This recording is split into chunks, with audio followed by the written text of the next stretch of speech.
ইমানদার ভাইয়েরা, মুমিন মুমিনা ভাই বোনেরা, আল্লাহ সুবহানাহু ওয়া তাআলা সূরা আন-নূর 24 নম্বর সূরার 19 নম্বর আয়াতে কারিমায় তাদের ব্যাপারে সতর্ক বার্তা জানিয়ে দিলেন, নিশ্চয়ই যারা মুমিন মুমিনাদের মধ্যে অশ্লীলতা, বেহায়াপনা ও সৌন্দর্য ছড়িয়ে দেয়, তারা কামনা করে সব জায়গায় সৌন্দর্য ছড়িয়ে পড়ুক, অনৈতিকতা ছড়িয়ে পড়ুক, বাজে জিনিসগুলো ছড়িয়ে পড়ুক। আল্লাহ তাআলা সতর্ক করে জানায় দেন তাদের জন্য দুনিয়া আখিরাতে রয়েছে মর্মন্তুদ আযাব, কঠিন শাস্তি। শুধু আখিরাতে না, দুনিয়াতেও তাদেরকে শাস্তির ব্যবস্থা যিনি রেখেছেন তিনি কে? আল্লাহর রাসূল তার ব্যাপারে বর্ণনা পাওয়া যায়, নিজেই অত্যন্ত লজ্জাশীল ছিলেন। সাহাবায়ে কেরামের অন্যতম একটা বৈশিষ্ট্য ছিল তারা অত্যন্ত লজ্জাশীল ছিলেন। কিন্তু আজকে ওই জামানায়, জাহিলি জামানায় নির্লজ্জতা ছিল, মানুষের হায়া লজ্জা বলতে কিছু ছিল না।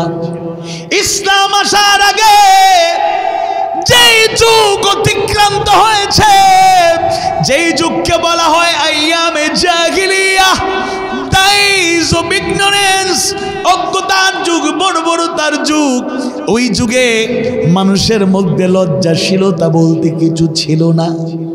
এমন কপাল পোড়া লোকেরা ছিল, এরা বাইতুল্লাহ তাওয়াফ করত উলঙ্গ অবস্থায়, নাউযুবিল্লাহ। আর ইসলাম আসার পরে মানুষদেরকে শালীন বানালো, লজ্জাশীল বানালো। মা বোনেরা যারা শুনছেন, দয়া করে কথাগুলো শোনার চেষ্টা করুন। আপনি যদি মুমিনার কাতারে শামিল হতে চান, আপনাকে লজ্জাশীল হওয়া লাগে। আপনি নির্লজ্জের মতো যেমনি মন চায় তেমনি আপনি ঘুরে বেড়ান, লোকেরা টিটকারি করে, ট্রল করে, আপনাকে নিয়ে হাসাহাসি করে, আপনার দিকে কুদৃষ্টি দিয়ে তাকায়, আপনার ব্যাপারে আপনার সম্মানহানি ঘটানোর মতো কটূক্তি করে। আপনার কি লজ্জা জাগ্রত হয় না? আল্লাহ তাআলা মা বোনদেরকে, নারীদেরকে জানায়া দেন, ওয়াকরানা ফি বুয়ুতিকুন্না ওয়ালা তাবাররাজনা তাবাররুজাল জাহিলিয়াতিল উলা। নারীরা যদি পর্দার সাথে ঘরে অবস্থান করে, এটাই তাদের জন্য সুন্দর ঠিকানা। আর যদি বের হওয়া লাগে, আল্লাহর নির্দেশ হলো, আল্লাহ তাআলা সেই নিষেধাজ্ঞা জারি করলেন, যদি একান্ত বের হওয়ার প্রয়োজন হয় বের হতে পারবেন না, এই কথা কিন্তু বলা হয় নাই। আপনি বের হতে পারবেন, তবে অশ্লীল অঙ্গভঙ্গি নিয়ে বেপর্দা হয়ে, লজ্জাহীন হয়ে, নির্লজ্জের মতো বের হবেন না।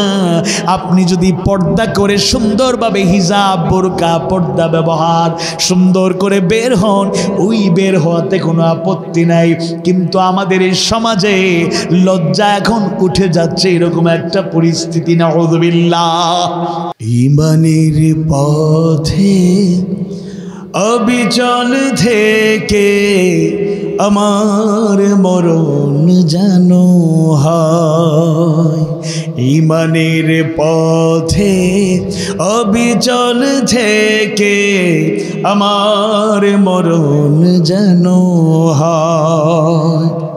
তোমারই কাছে মিনতি আমার, তোমারই কাছে মিনতি আমার, মহা মহিম দয়াময়।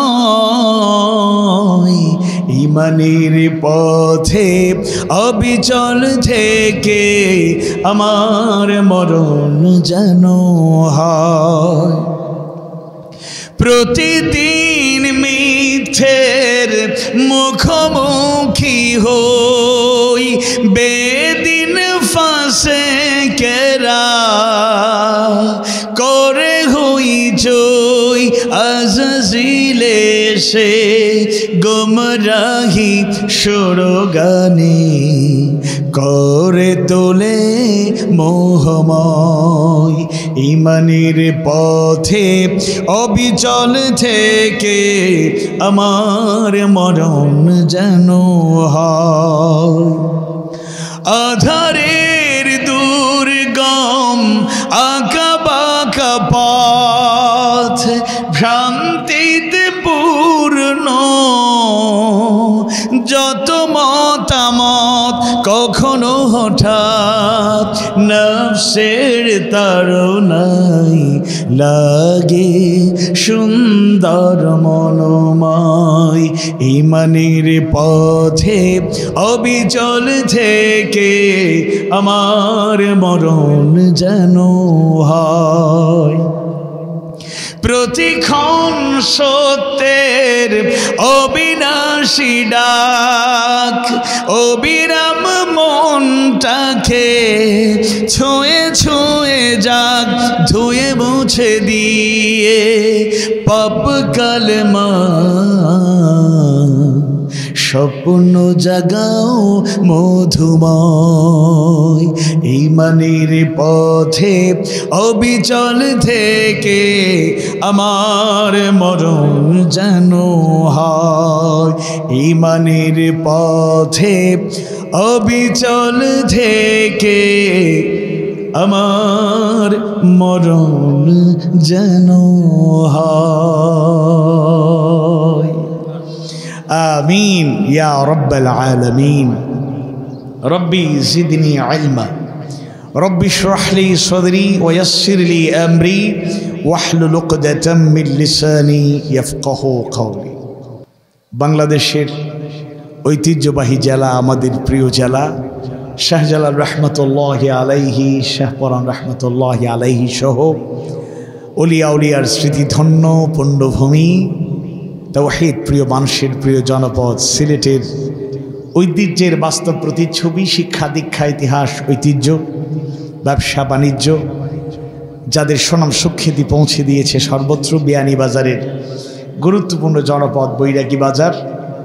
এই জনপদে প্রতিষ্ঠিত একটি আদর্শিক সংগঠন যারা কোরআন হাদিস সুন্নাহর চর্চা করার চেষ্টা করে, সেই আলো সর্বত্র ছড়িয়ে দিতে চায় এবং মানবতার কল্যাণে তারা নিবেদিত বৈরাগী বাজার যুব ফোরাম কর্তৃক আয়োজিত পঞ্চম ঐতিহাসিক তাফসীরুল কোরআন মাহফিলের এই অধিবেশনের মুহতারাম সভাপতি, বৈরাগী বাজার কেন্দ্রীয় জামে মসজিদের ইমাম খতিব, নন্দিত আলেমে দ্বীন, প্রখ্যাত ওয়াইজ, এই জনপদ এবং বৃহত্তর সিলেটের সুনাম সুখ্যাতি ছড়িয়ে দেওয়া দাঈর আল্লাহ মাওলানা শামসুল ইসলাম বেলালী সাহেব হাফিজাহুল্লাহ তাআলা, আমন্ত্রিত উলামায়ে কেরাম, আমন্ত্রিত অতিথিবৃন্দ, আমার পরে আলোচনা করবেন আজকের মাহফিলের মধ্যমণি, লক্ষ কোটি তাওহীদ প্রিয় মানুষের প্রাণের স্পন্দন, কুষ্টিয়ার রত্ন, বর্তমান সময়ের সবচেয়ে জনপ্রিয় দাঈল আল্লাহদের মধ্যে অন্যতম, আমার অত্যন্ত আপনজন কাছের মানুষ মুফতি আমির হামজা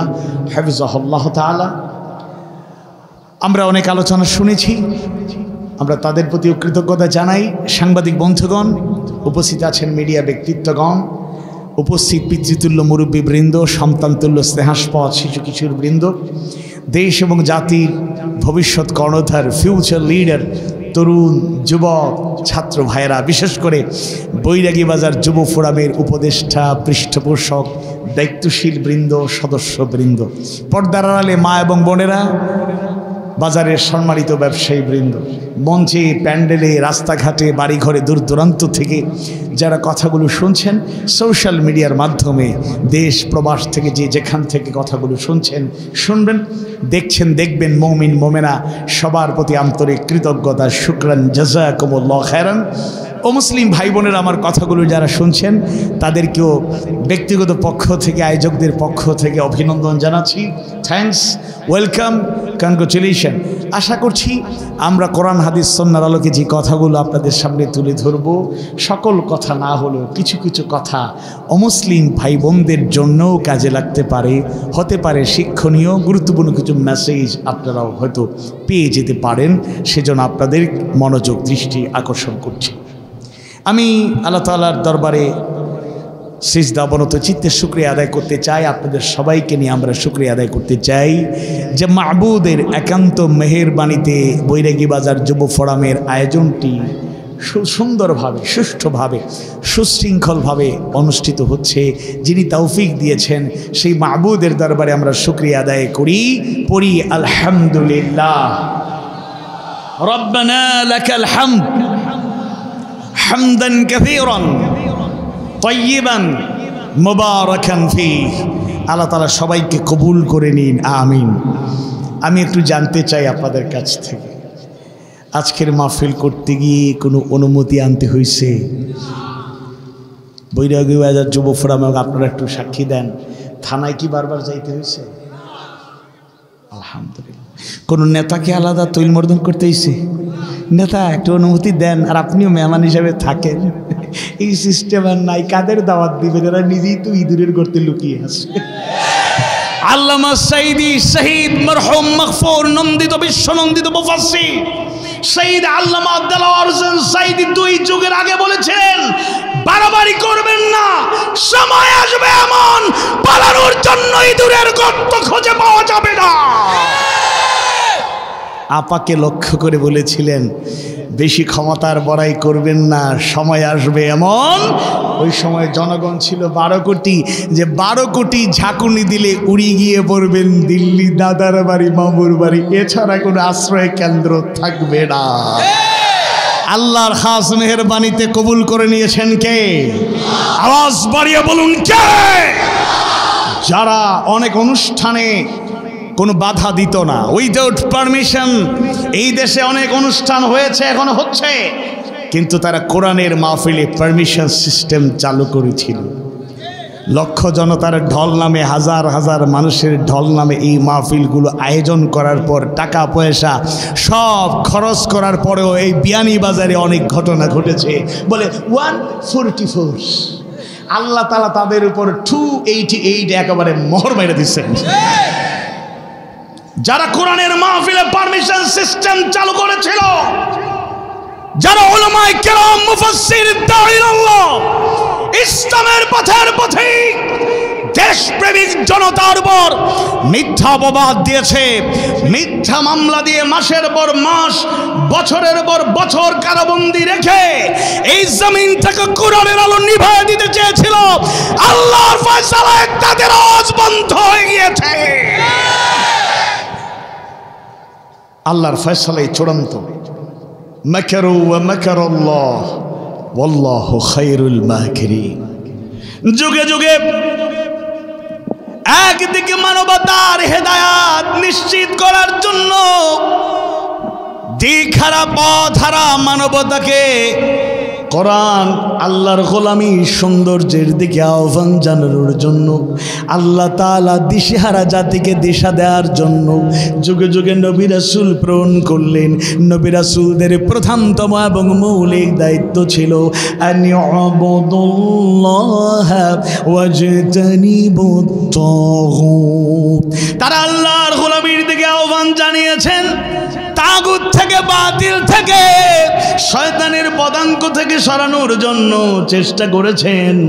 একদিকে আল্লাহর প্রেরিত নবী এবং রাসূলরা, পয়গম্বররা এই দায়িত্বটি পালন করেছেন।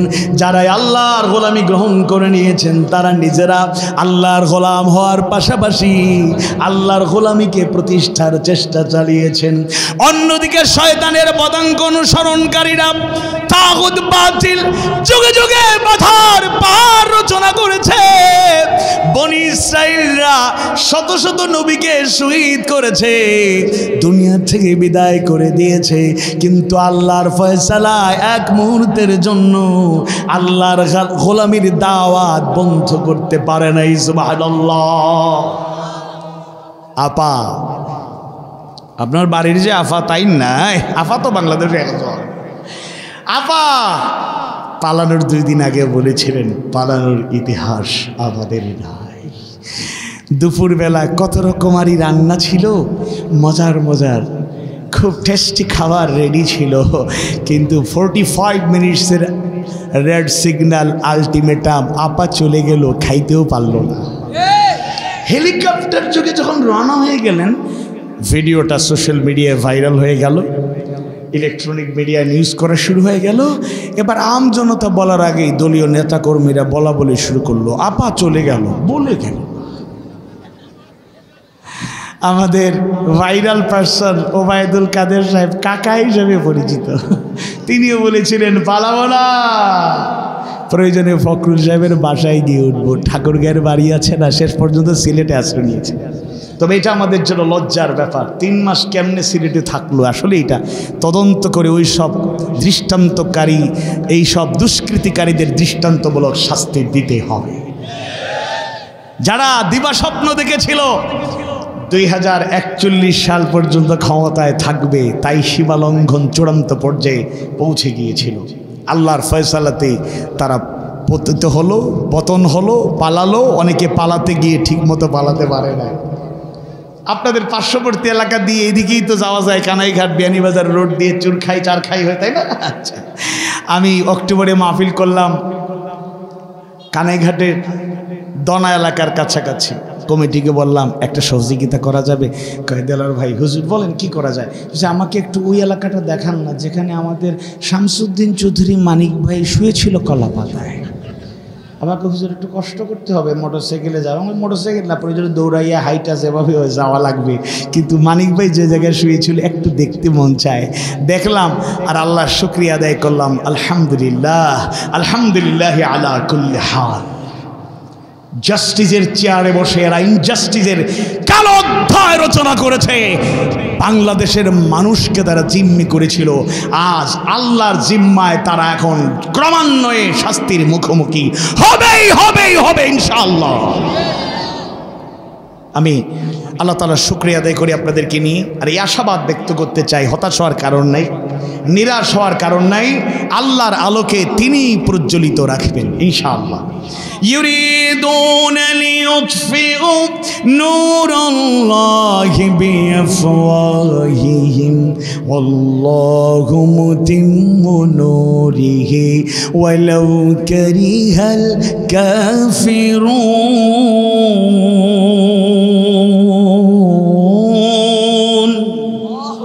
আল্লাহর আলোকে তিনিই প্রজ্বলিত রাখবেন। দুনিয়ার সকল শক্তি মিলে যদি আলোকে নিভায়া দিতে চায়, কশ্চিনকালেও পারবে না। আল্লাহ তোমার আওয়াজকে তুমি বুলন্দ রাখো, আমিন ইয়া রাব্বাল আলামিন। আজকে সুন্দর এই আয়োজনে আমি আপনাদের সামনে নেতিবাচক মৌলিক গুরুত্বপূর্ণ কিছু কথা কোরআন হাদিস সুন্নাহর আলোকে, মুফাসসিরদের বর্ণনাকে, ইসলামী স্কলারদের বর্ণনাকে প্রাধান্য দিয়ে বাস্তবতার নিরিখে তুলে ধরার চেষ্টা করব ইনশাআল্লাহ। যুব সমাজকে আগেই বলে রাখি, যে বিষয় আমাকে দেয়া হয়েছে, আমার প্রিয় ভাই আব্দুল্লাহ, আমার প্রিয় সহপাঠী আব্দুল মকিদ ভাই সহ যারা দিয়েছেন, এটা যুব সমাজের ক্ষেত্রে একটু বেশি প্রযোজ্য। তাই আপনারা হেদায়েত নেয়ার নিয়তে একটু শুনবেন এবং আমাদের জন্য একটু পরিবর্তন হয়। এর মানে মুরব্বীদের জন্য কাজে লাগবে না, ব্যাপারটা এরকম না, সবার জন্যই কাজে লাগবে। আর আরেকটা কথা মনে রাখবেন, মুরব্বীরা যারা, তারাও কিন্তু যৌবনকাল পাড়ি দিয়ে আসছে। এখন আর কি মাঝে মাঝে আফসোস করেন আর বলেন, বাবা যদি যৌবনকাল ফিরে আসতো, আফসোস করেন। আলহামদুলিল্লাহ। তবে আমাদের এই দেশে যুবক মুরব্বী বয়স 85 বছর, কিন্তু মনে হয় টকবকে যুবক, মানসিকভাবে এরকম যুবক। আর কিছু 25-26 বছরের যুবক আছে যাদের দেখলে মনে হয় 90 বছরের বুড়া। ডাক্তার শফিকুর রহমান হাফিজাহুল্লাহর গতি দেখলে, সফর দেখলে, তার যেই অ্যাক্টিভিটিসগুলো আছে এগুলো দেখলে অনেক যুবকরাও লজ্জা পায়। এত গতি, টেকনাফ থেকে তেতুলিয়া, রূপসা থেকে পাথরিয়া, ইসলামী আন্দোলনের রাহবার তিনি আর এখন শুধু সিলেটের রত্ন নন, শুধু বাংলাদেশের রত্ন নন, বিশ্ব ইসলামী আন্দোলনের মহান নেতায় রূপান্তরিত হয়েছেন। তাই তো অনেকের গায়ে জ্বালা, অন্তরে কষ্ট, যেদিকে যান তার জনপ্রিয়তা দেখে আর এই আন্দোলনের জনপ্রিয়তা দেখে কেউ কেউ কষ্ট পান, মাঝে মাঝে উল্টাপাল্টা কথা কন, পাগলের প্রলাপ আমরা শুনতে পাই। শুনুন, এই যে পানি আছে, এটা হলো mineral water, neat and clean, fresh পানির অপর নাম জীবন, এই কথাটা ছোট্টবেলায় শুনছিলাম, একটু বড় হওয়ার পরে বুঝতে পারলাম আসলে পানির অপর নাম জীবন এই কথাটা সঠিক নয়। ডাস্টবিনের পানিও পানি, ময়লাযুক্ত পানিও পানি, বিষযুক্ত পানিও পানি। পানি মানেই জীবন নয়, বিশুদ্ধ পানির অপর নাম জীবন। আমাদের এই সমাজে আবার অনেক রকমের পানি খাওয়ার অভ্যাস লোকদের আছে, রং বেরঙের পানি অনেকেই খায়। এগুলো খাইয়া যদি মিডিয়ার সামনে আসে, ব্রেন ঠিক মতো কাজ করে না, সব কথা সব সময় ক্যাচ করতে পারে না, আবুল তাবুল বলে, পাগলামি কইরা আবুল তাবুল বইলা কখনোই গ্রহণযোগ্যতা জনপ্রিয়তা কমানো যাবে না। আপনাদের রেশিও কিন্তু দিন দিন নিচের দিকেই নামতেছে। নিজের দিকে তাকান, ভালো করে সংশোধন হওয়ার চেষ্টা করুন, আল্লাহ বুঝার তৌফিক দিন, বলুন আমিন। এই জন্য বয়সে অনেকেই মুরব্বী এখানেও আছেন, কিন্তু তাদের অ্যাক্টিভিটিস বলে তারা যুবক। আর অনেক যুবকরা এত ধীর গতি, এত দুর্বলতা, অবস্থা খুব খারাপ। মাঝে মাঝে আমি কোনো যুবককে টেস্ট করতে চাইলে বলেন আমার সাথে সফরে চলেন, বুঝতে পারছেন, সফরে 1 সপ্তাহ সফর করতে পারে না, এই কাইত হয়ে গেছে। এই জন্য আমি ইদানিংকালে এই বছর সিলেট থেকে বাহিরের সফরে তেমন এক লোক নিয়ে যাই না। আমার সফর সঙ্গী 1 নাম্বার ঢাকার বাড্ডায় থাকেন পাইলট, ওনার বাড়ি শরীয়তপুর, আমরা মজা করি কই আমির হোসেন শরীয়তপুরি। আরেকজন ফেনীর আছেন তাফসির টিভির রুবেল ভাই, ওনারা আমাদের সফর সঙ্গী থাকে দিন আর রাত, রাত আর দিন। আল্লাহর রহমতে আল্লাহর বান্দারা, গাড়ি ক্লান্ত হয় কিন্তু ড্রাইভার ক্লান্ত হয় না, আলহামদুলিল্লাহ বলেন। ইয়ং এনার্জেটিক অনেককে দেখছি 1-2 দিন সফর করার পরে ভাই খালু সালামা দিলের ভাই আপনার প্রতি মহব্বত আছে আল্লাহর লাগে, কিন্তু আমার আল্লাহর রাস্তায় মাফ করুক, আমি আর নাই। এই জন্য এনার্জেটিক এই যুব সমাজকে আয়েশি হয়ে গেলে চলবে না, কষ্ট করার মানসিকতা নিয়ে আল্লাহর পথে বিচরণ করতে হবে। আল্লাহ তুমি কবুল কর। কোরআনুল কারীমের 24 নম্বর সূরা, অর্থবহ তাৎপর্যমণ্ডিত সূরা, মদিনা অবতীর্ণ মাদানী সূরা হিসেবে পরিচিত সূরা আন-নূর এর 19 নম্বর আয়াতে কারিমাকে সামনে রেখেই কোরআন হাদিস সুন্নাহর আলোকে বাস্তবতার নিরিখে আমরা কিছু কথা তুলে ধরব ইনশাআল্লাহ। আল্লাহ তাআলা সেই তৌফিক দান করুন, আমিন ইয়া রাব্বাল আলামিন। আউযু বিল্লাহি মিনাশ শাইতানির রাজীম। বিসমিল্লাহির রহমানির রহিম। ইন্নাল্লাযীনা ইউহিব্বুনা আন তাশি'আল ফাহিশাতু ফিল্লাযীনা আমানু আল্লাযীনা আমানু লাহুম আযাবুন আলীমুন ফিদ দুনিয়া ওয়াল আখিরাহ ওয়াল্লাহু ইয়া'লামু ওয়া আনতুম লা তা'লামুন।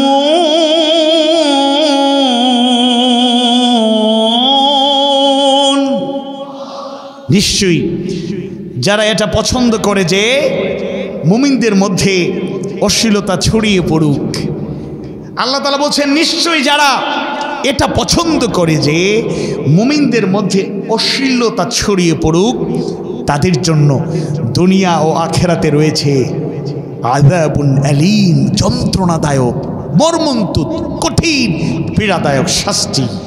ওয়াল্লাহু ইয়া'লামু ওয়া আনতুম লা তা'লামুন, আর আল্লাহ জানেন তোমরা জানো না। আল্লাহু আকবার।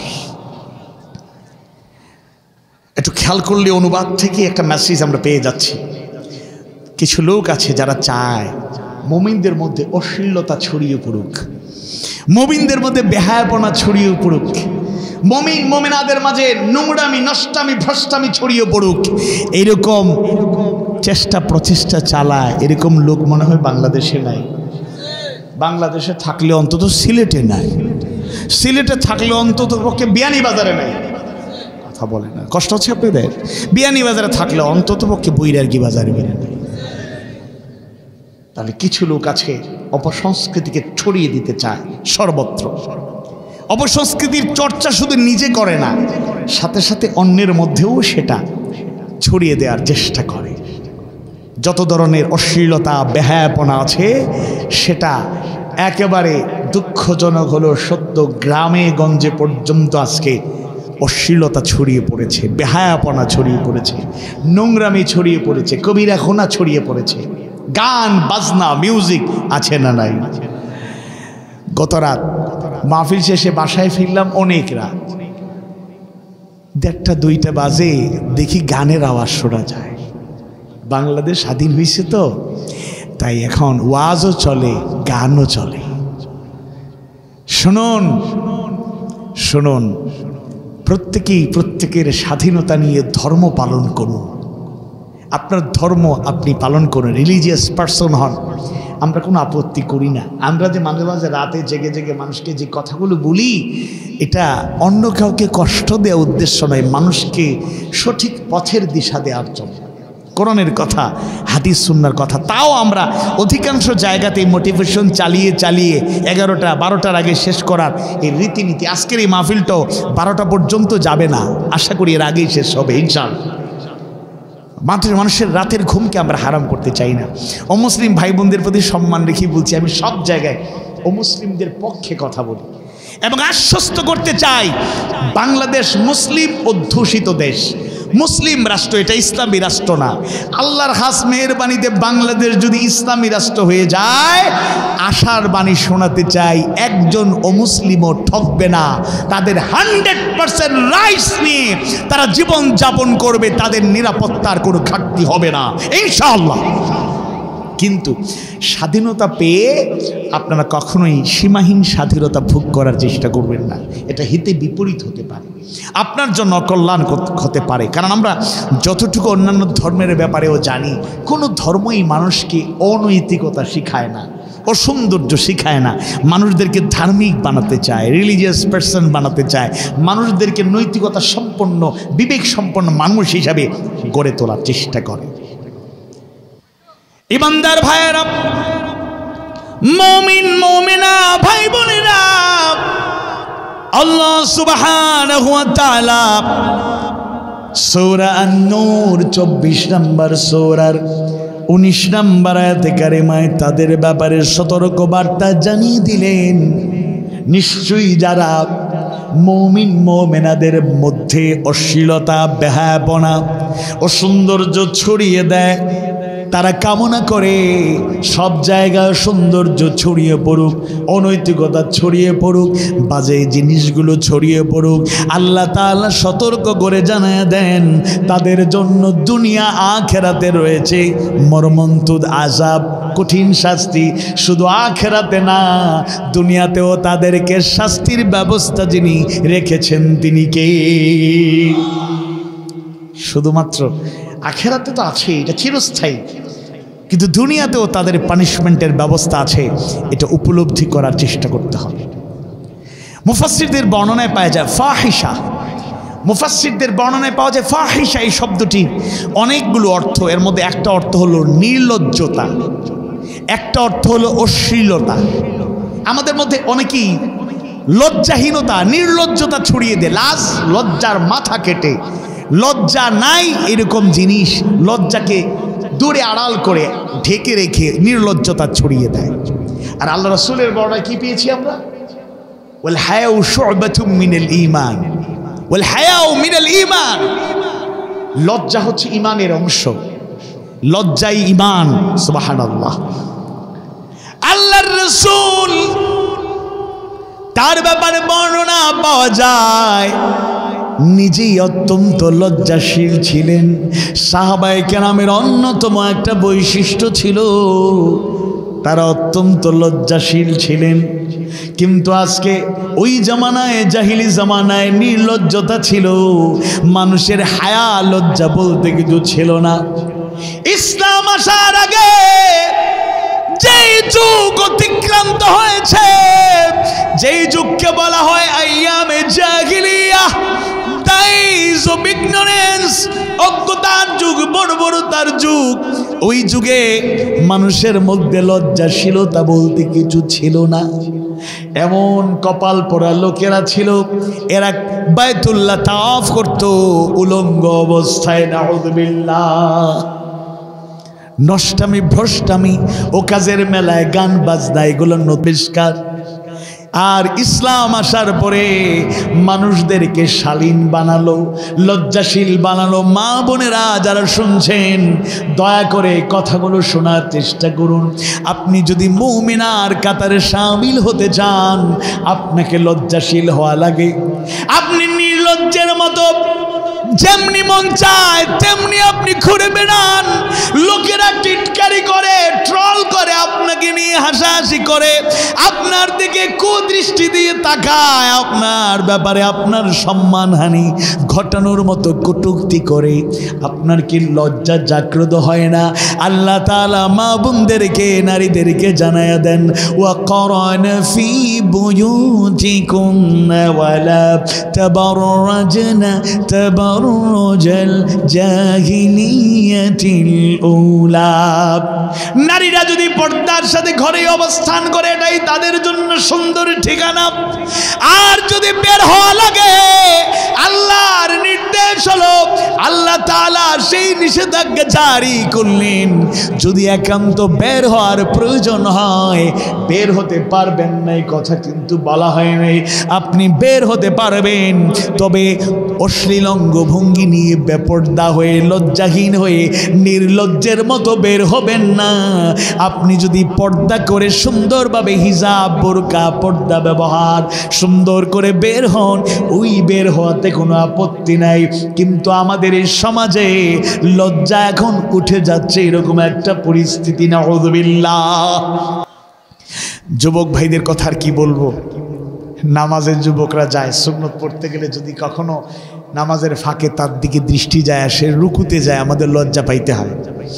এমন প্যান্ট আবিষ্কার হয়েছে এই সমাজে, অনেকে ইয়ং, এখানেও কেউ কেউ পড়ে আসতে পারেন। ভাই, আপনাকে আমি লজ্জা দিতে চাই না, কারোর সামনে দাঁড় করায় কষ্ট দিচ্ছি না। মনোযোগ দিয়ে শুনুন আর কালচারটা পরিবর্তন করুন। ইসলামের দিকে আসুন, ইসলামের সৌন্দর্যের দিকে আসুন, দেখবেন আপনি দুনিয়া আখিরাতে উভয় জায়গায় কল্যাণ পাবেন, নতুবা আযাবের অপেক্ষায় থাকুন। নামাজ পড়ে রুকুতে গেলে এমন প্যান্ট ব্যবহার করে পিছন খালি, লজ্জায় তাকানো যায় না। মিডিয়ার বাইরেও সাক্ষী দেবে, এরকম আছে না? আপনাদের মধ্যে থাকলেও আপনার সংস্কার হয়ে যাবে। এই জন্য এই যে নির্লজ্জতা, এটা নির্লজ্জতা, নির্লজ্জতা। এমনকি একটা লজ্জার কথা বলি, আপনারা মাইন্ড করেন না। বিয়ানীবাজার, গোলাপগঞ্জে বড় বড় কমিউনিটি সেন্টার, বিয়ের দাওয়াত, অনেকেই আছে এরকম, আপনাদের মধ্যে কেউ নাই, অনেকেই আছে যে দাওয়াত পাইলে তাকে দাওয়াত না দিলেও খাইতে চলে যায়। যাবেন না, দাওয়াত ছাড়া যাবেন না। যদি কোনো বন্ধুর সাথে, আত্মীয়ের সাথে, কারোর সাথে যাইতে হয়, তাকে এনশিওর করতে হবে, ভাই এটা রাসূলের সুন্নাতের খেলাফ, দাওয়াত দিলে রাখতে হবে, রাখার চেষ্টা করতে হবে, এটা সুন্নাত। আবার দাওয়াত না পাইলে খাইতে যায়েন না। কি করবেন? আপনি অন্যজনের সাথে যেতে চান, তাকে বলবেন, ভাই আমার তো দাওয়াত নাই না, তখন তিনি বলবেন, না আমি বলেছি আমার সাথে দুই একজন থাকতে পারে। আচ্ছা ঠিক আছে, তাইলে ঠিক আছে। হুজুরের সাথে সফরে এসেছেন, ঠিক আছে, তাইলে সফর সঙ্গী দুই একজন থাকে। অনেক কমিটি জিজ্ঞেস করে, হুজুর আপনার সাথে কে কে আছেন? যে আমার সাথে ড্রাইভার আছেন, আরও একজন বন্ধু আছেন, আর একজন সফর সঙ্গী আছেন, বলে দিই আমরা, তাহলে দাওয়াতটা কবুল হয়ে গেল। কিন্তু আপনি উইদাউট দাওয়াত আপনি গিয়ে কমিউনিটি সেন্টারে মূল লোক আসার আগেই খাবারের সংকট, আপনি একটা পক্ষকে লজ্জায় ফেলে দিলেন, এটা ঠিক না। ও লজ্জা পেল, এটা আসলে লজ্জা না। যারা দাওয়াত না পেয়ে খাবার নষ্ট করলেন, শেষ করলেন, অবৈধভাবে খাইলেন, সুন্নতের খেলাফ করলেন, আপনি আসামির কাঠ করা একদিন দাঁড়াবেন। এটা করবেন না, এটা সুন্নতের খেলাফ। আপনার কষ্ট পাচ্ছেনই কোথায়? যুবকল বোধ বেজারিস ও কিতা করলা হুজুর, আমরা দাওয়াতটা বন্ধ করিলাম। প্রথম মজা করিয়া 10 জন 12 জন গিয়েও বাইকার্স ক্লাব গিয়েও দুম করিয়া খাইলাম শেষ। পোশাক আশাক গেট আপ সেট আপ দেখিয়া মানুষে কয় এরা তো লন্ডনিবা, কেউ আর জিজ্ঞায় না আপনি কোন পক্ষ। অনেকেই আবার বিভিন্ন উত্তর দেয়, ট্রল করে। বিভিন্ন জায়গায় দেখছেন শর্ট ভিডিও, রিলসগুলো দেখে অনেক যুবকরা, আপনি কোন পক্ষ, বরপক্ষ না কনে পক্ষ? আমি কনে পক্ষ। কয় এখানে তো কোনো বিয়ে শাদী হচ্ছে না, এটা খতনা, খতনা হয়েছে, আমরা দাওয়াত খাওয়াচ্ছি আমাদের বাতিজার। এরকম আছে না? নাই। আহা, নির্লজ্জতা, অনেক কিছুতেই নির্লজ্জতা। আরও একটু লজ্জার কথা বলবো, কিছু লোক আছে হারাম কাজ করে হাসি মুখে, মিথ্যা বলে, টাটকা মিথ্যা হাসি মুখে বলে। আমাদের সুনামগঞ্জ এলাকায় একজন এমপি ছিলেন, আমি নাম নিচ্ছি না, বর্ষিয়ান পার্লামেন্টারিয়ান, তিনি আর দুনিয়াতে নাই। অনেকে অনেক উপাধি দিছিল, জীবনের শেষ লগ্নে সে কথাগুলো আর বলতে চাই না। তো উনার একটা থিওরি ছিল, ওনার থিওরি ছিল একটা মিথ্যা কথাকে 100 বার চালিয়ে দাও, তাহলে এটা সত্যে পরিণত হবে। বলেন নাউযুবিল্লাহ। সত্য বলে অনেকেই লজ্জা পায় যে আমারটা কি গ্রহণ হবে কিনা, আর অনেকেই মিথ্যা বলে এরা আনন্দ পায়, লজ্জা নেই। আহা, আপা অনেক আগে বলেছিলেন আমরা ক্ষমতায় গেলে 10 টাকা কেজিতে চাল খাওয়াবো। বিয়ানীবাজারবাসী খাইছেন? কথা বলে না। খাইছে? কথা সত্য না মিথ্যা? কথা বলে না। সত্য না মিথ্যা? বেহায়ার মতো মিডিয়ার সামনে। মনে আছে আপনাদের? মনে হয় ক্ষমতায় আসার আগে উনি পুরাতন একটা ইন্টারভিউ, বয়স ছিল তখন খুব কম, উনি বলছিলেন আমরা যদি ক্ষমতায় যাই, অন্তত আমি যদি প্রধানমন্ত্রী হই, সপ্তাহে একবার টেলিভিশনে দেখবেন, আর আমাকে এর বেশি দেখা যাবে না। অথচ সকালে, দুপুরে, রাতে, মধ্যরাতে উনাদের সারা কাউরে মিডিয়াতে দেখাই যাইত না। লজ্জা নাই, মিথ্যা কথা বলে লজ্জা নাই। 10 টাকা কেজিতে চাল খাওয়ায় নাই, তবে আংশিক সত্য। এই কথা বলার পর অনেকেই তাকায়, কই আংশিক সত্য? হাসিনা আবার কি সত্য কথা বলেনি? বলছে। কিভাবে বলছে? বলছে 10 টাকা কেজিতে চাল খাওয়াবো, কিন্তু বলে নাই সবাইকে খাওয়াবো। খুব টেকনিক। মনে মনে স্বপ্ন ছিল, পরিকল্পনা ছিল, সবাইরে খাওয়াবো না, আমার 5 গোলাম দোলান্ধ আমার নেতাকর্মী যারা আছে 10 টাকাও লাগবে না, জনগণের মাল বিনা পয়সায় লুটপাট করে না খাওয়ার চেষ্টা করেছে, ভুলে গেলে চলবে না। আপা বলছিলেন ঘরে ঘরে চাকরি দিবেন। আপনাদের ঘরে ঘরে কি চাকরি আসে? আপনারা তাহবো কিলা? আমরা কিছু ঘরে চাকরি লাগতো না রে বাবা, এরাম কি লন্ডন চাকরিতে কি তা করতে? নিউ ইয়র্ক সিটি সব রেডি। বাপরে বাপ, ঠিক আছে, রিজিক যেখানে আছে সেখানে যাইতে হবে। কিন্তু উনার এই কথাটা আংশিক সত্য। কেমন করে সত্য? উনি বলছে ঘরে ঘরে চাকরি দিবে, সব ঘরে দেয় নাই, শর্ত প্রযোজ্য। আমার 5 গোলাম হবে যারা, আমার দলীয় নেতাকর্মী ভালো আনুগত্যশীল হবে যারা, যোগ্যতা না থাকলেও চাকরি আছে না। প্রশাসনের ভাইয়েরা আপনারা কষ্ট নেবেন না, আজকে মাহফিলে আপনারা দায়িত্ব পালন করছেন, আপনাদের প্রতি দোয়া, শুকরান হায়াকুমুল্লাহ। কিন্তু এই প্রশাসনের লোকেরাই বাংলাদেশের নির্বিচারে গুলি করে হাজার হাজার লোককে শহীদ করেছে, হত্যা করেছে।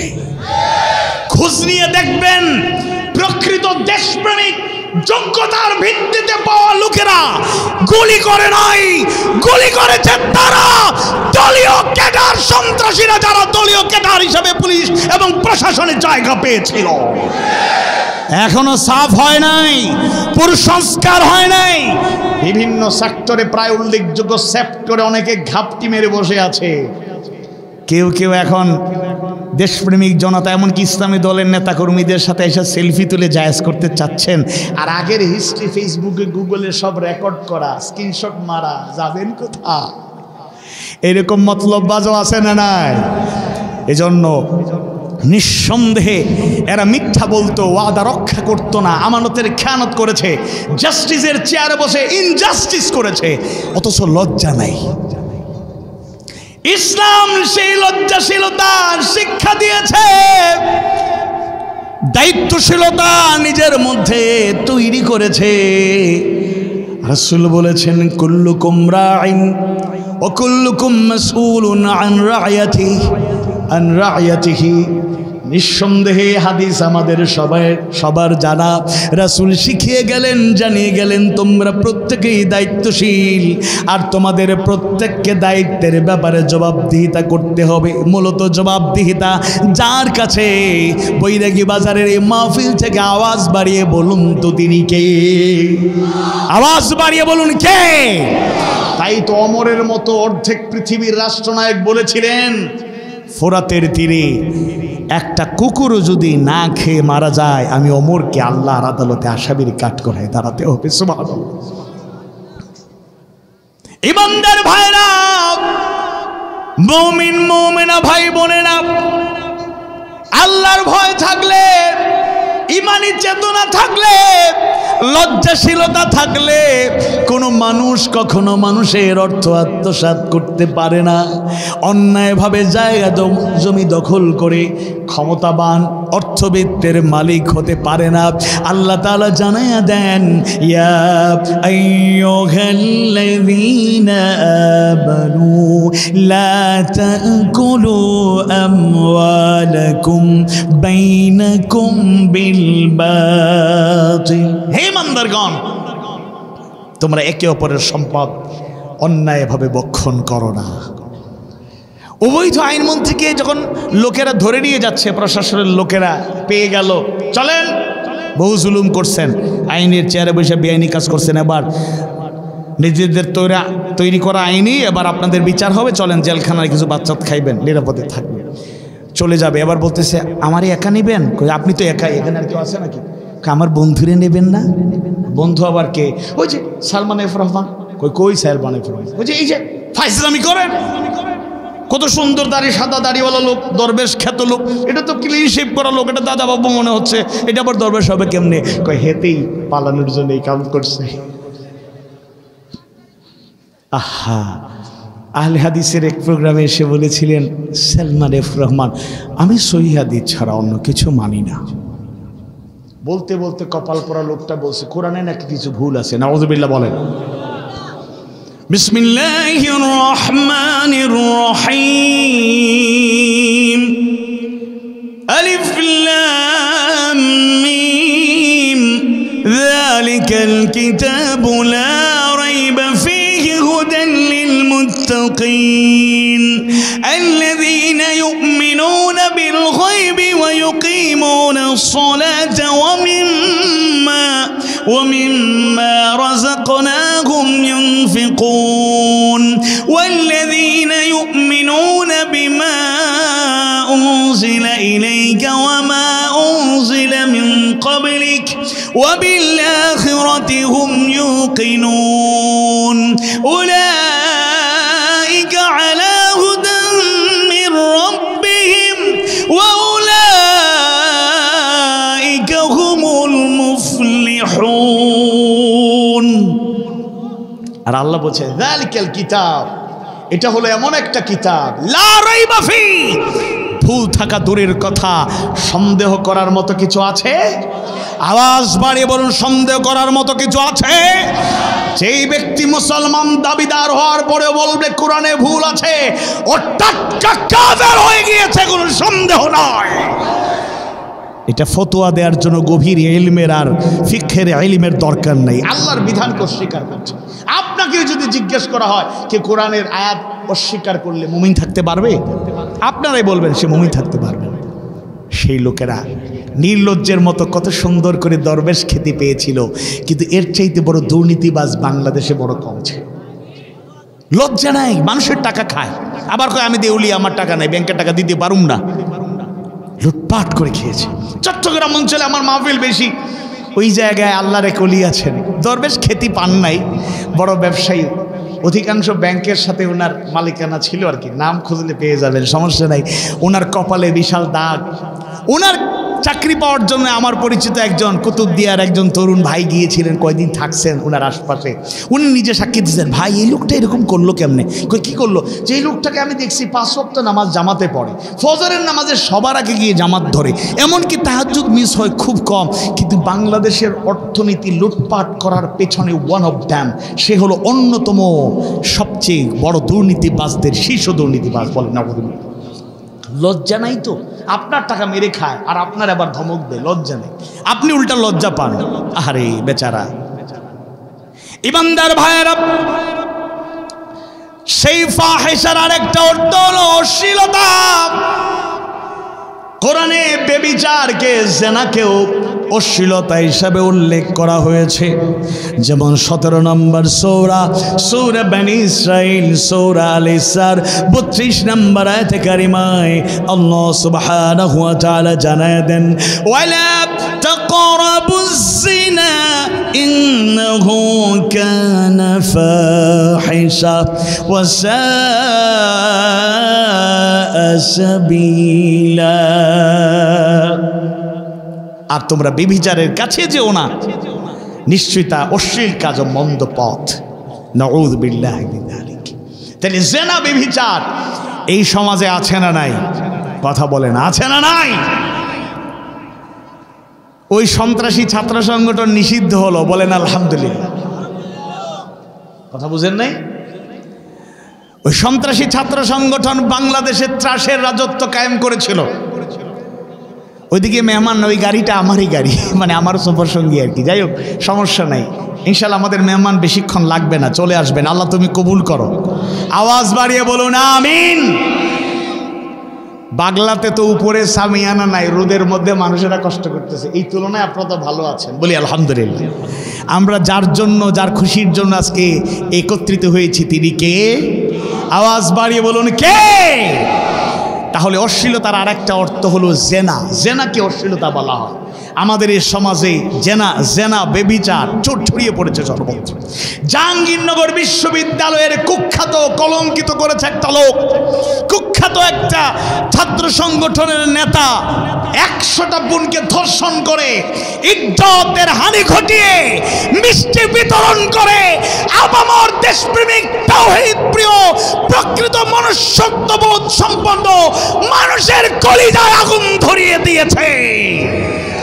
আজকের এই সমাজে যারা জেনা বেভিচারকে ছড়িয়ে দেওয়ার জন্য চেষ্টা করে, জেনা বেভিচারের পক্ষাবলম্বন করে, ইসলামী শরিয়ত, ইসলামী আইন যদি থাকতো তাহলে দুনিয়াতে বেঁচে থাকার অধিকার তাদের থাকতো না।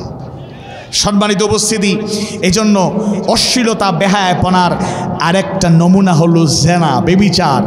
আল্লাহ তাআলা বলেন নাই জেনা করো না, বরং আল্লাহ তাআলা বলে দিয়েছেন জেনার ধারে কাছেও তোমরা আসবা না, জেনার ধারে কাছেও আসবা না। জেনা হয়ে যাবে এরকম কোনো আশঙ্কা কখনোই যেন তৈরি না হয়। জেনার থেকে দূরে থাকতে হবে। জেনা তো করাই যাবে না, জেনা হয়ে যাওয়ার আশঙ্কা তৈরি হয় এমন কাজ থেকেও বিরত থাকতে আল্লাহ জানিয়ে দিয়েছেন। আল্লাহ তুমি কবুল করো, আমাদেরকে বোঝার তৌফিক দাও, বলেন আমিন। জেনা বেবিচার ছড়িয়ে পড়ার অনেকগুলো কারণ আছে, এর মধ্যে অন্যতম একটা হলো অশ্লীল সিনেমা, গান বাজনা, এগুলো আছে না নাই? কথা বলেন, আছে না নাই? আল্লাহ সুবহানাহু ওয়া তাআলা সূরা লুকমানের 6 নম্বর আয়াতে কারিমায় জানিয়ে দেন, ওয়া মিনান নাসি মান ইয়াশতারি লাহওয়াল হাদীথি লিয়ুদিল্লা আন সাবিলিল্লাহি বিগাইরি ইলমিন ওয়া ইয়াত্তাখিযহা হুজওয়া উলাইকা লাহুম আযাবুম মুহিন।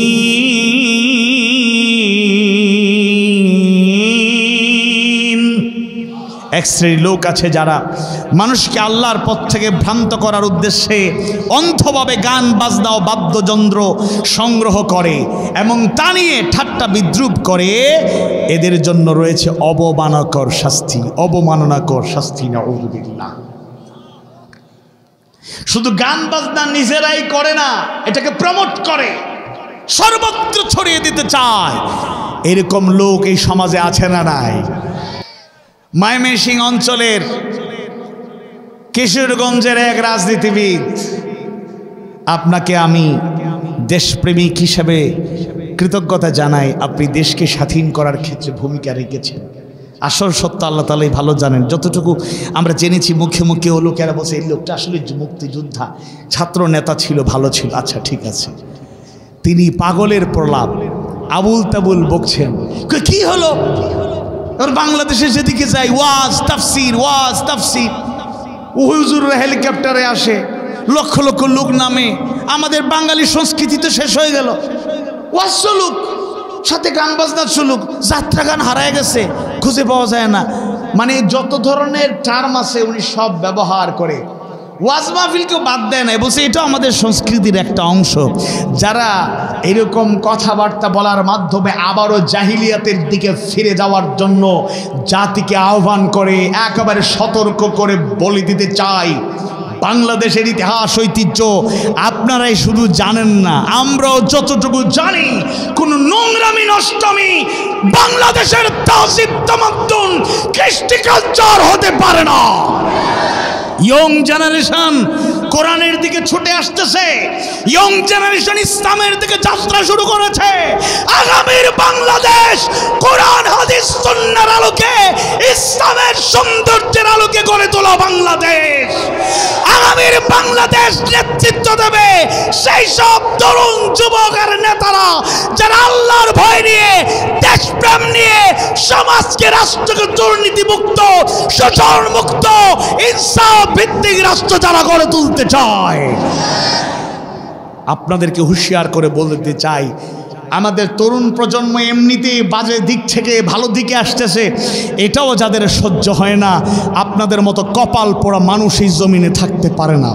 ব্যর্থহীন কণ্ঠে বলতে চাই, এই সব কথা বলে উস্কানি দিয়ে যারা সমাজে অনৈতিকতার ছড়ায় সয়লাভ ঘটাতে চান, যারা অপসংস্কৃতি ছড়িয়ে দিতে চান, ইনশাল্লাহ আপনার পরিকল্পনা, আপনাদের পরিকল্পনা এই জমিনে বাস্তবায়িত হবে না, বলেন ইনশাল্লাহ। আজকে বৈরাগী বাজার যুব ফোরাম যে সুবিশাল আয়োজন করেছে, আজকে নিঃসন্দেহে এই সব মাহফিল প্রমাণ করে যুব সমাজ, আপামর জনতা এখন ইসলামকে গ্রহণ করে নিতে চায়, কোরআনের আলোকথ্যটা উদ্ভাসিত হতে চায়, সত্য সুন্দরকে গ্রহণ করতে চায়। স্বাধীনতার 54 বছরে বাংলাদেশ বহু বক্তৃতা শুনেছি, আর সেদিকে ফিরতে যেতে চাই না। বড় বড় অনেকেই বয়ান করেছেন, দুর্নীতি মুক্ত বাংলাদেশ চাই। খবর নিয়ে জানা যায় তিনি দুর্নীতির রাজপুত্র।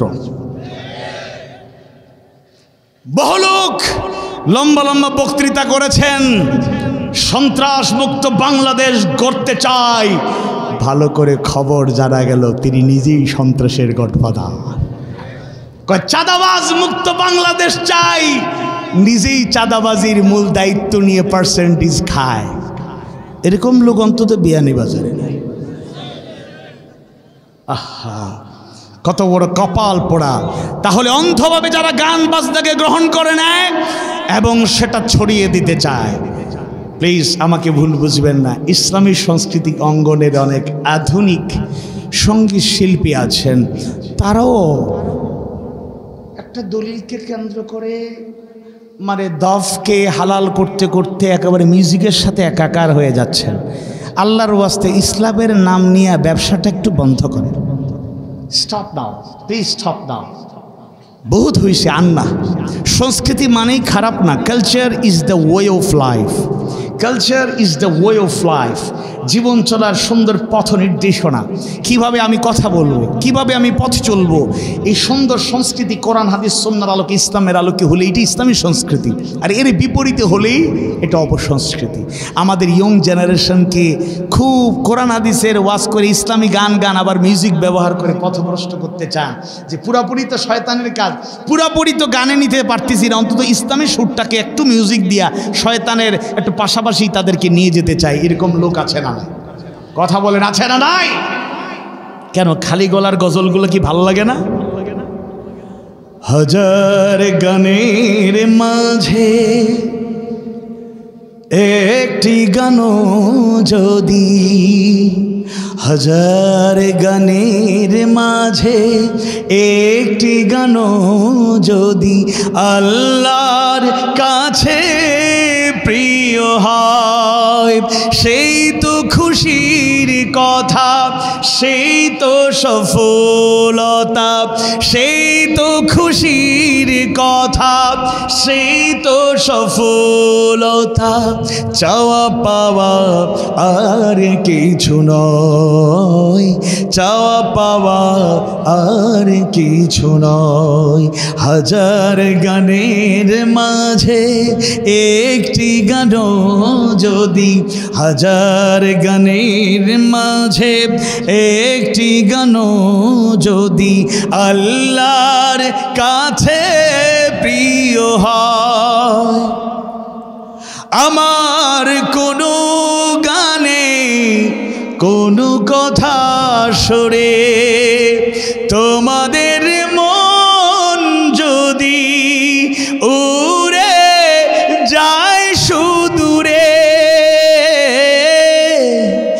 রসুলের মদিনায় কাবার পথে, রসুলের মদিনায় কাবার পথে, এ জীবন হবে মধুময়, চাওয়া পাওয়া আর কিছু নয়, চাওয়া পাওয়া আর কিছু নয়।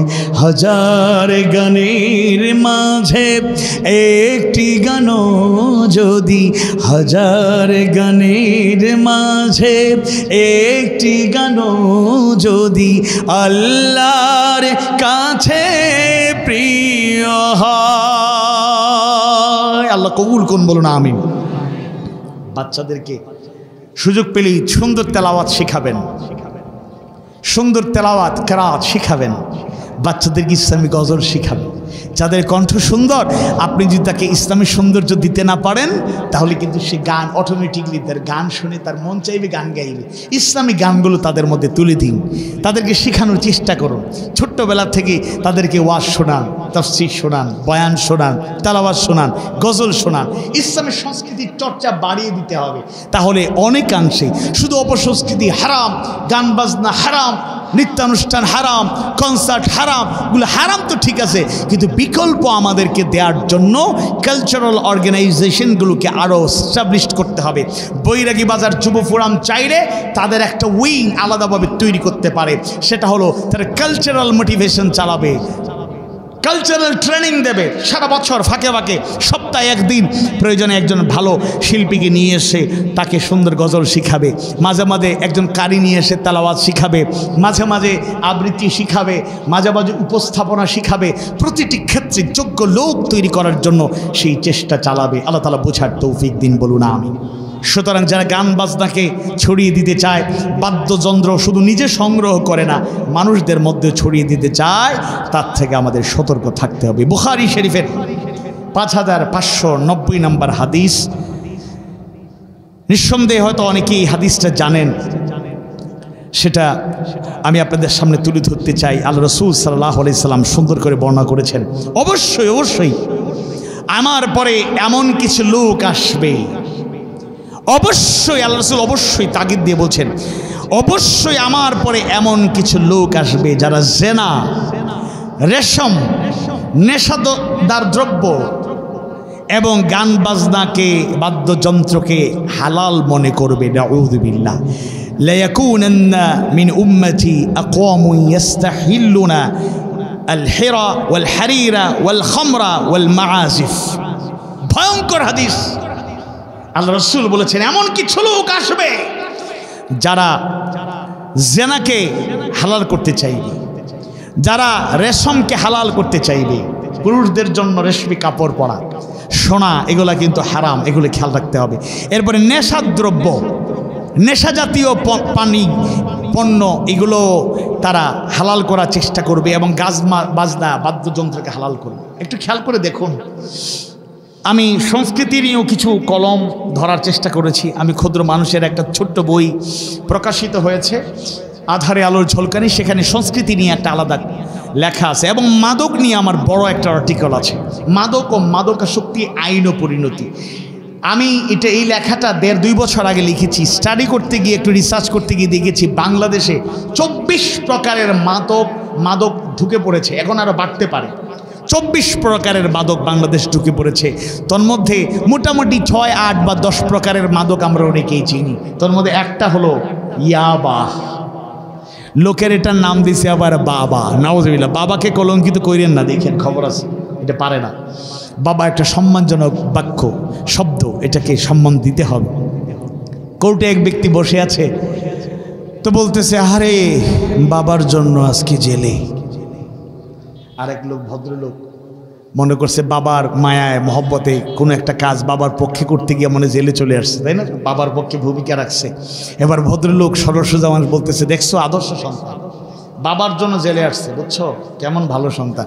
আরেক লোক বলতেছে ওই লোক, দুনিয়ার সবাই তো আপনার মতো সরল না, শুনুন এই বাবা সেই বাবা না, এই বাবা ইয়াবা।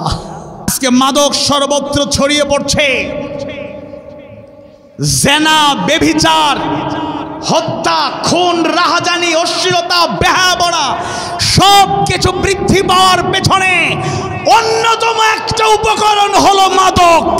এই মাদককে নির্মূল করার জন্য আমাদের প্রস্তুতি নিতে হবে, বলেন ইনশাআল্লাহ।